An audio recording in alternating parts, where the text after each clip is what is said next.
Hébreux. Chapitre 4.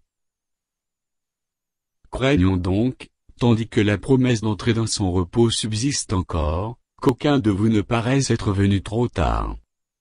Car cette bonne nouvelle nous a été annoncée aussi bien qu'à eux, mais la parole qui leur fut annoncée ne leur servit de rien, parce qu'elle ne trouva pas de la foi chez ceux qui l'entendirent. Pour nous qui avons cru, nous entrons dans le repos, selon qu'il dit, « Je jurai dans ma colère, ils n'entreront pas dans mon repos. »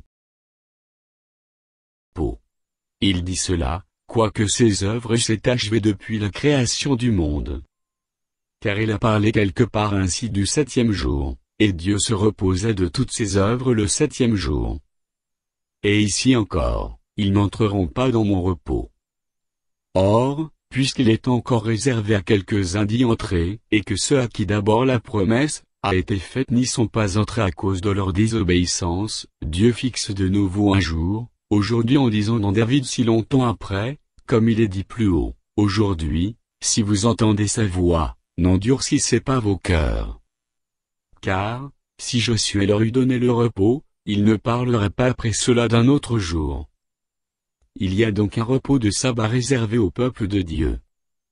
Car celui qui entre dans le repos de Dieu se repose de ses œuvres, comme Dieu s'est reposé des siennes.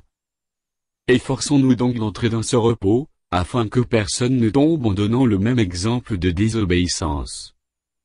Car la parole de Dieu est vivante et efficace, plus tranchante qu'une épée quelconque à deux tranchants, pénétrante jusqu'à partager âme et esprit, jointure et moelle, elle juge les sentiments et les pensées du cœur.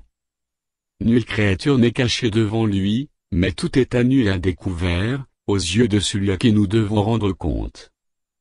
Ainsi, puisque nous avons un grand souverain sacrificateur qui a traversé les cieux, Jésus, le Fils de Dieu, demeurons fermes dans la foi que nous professons.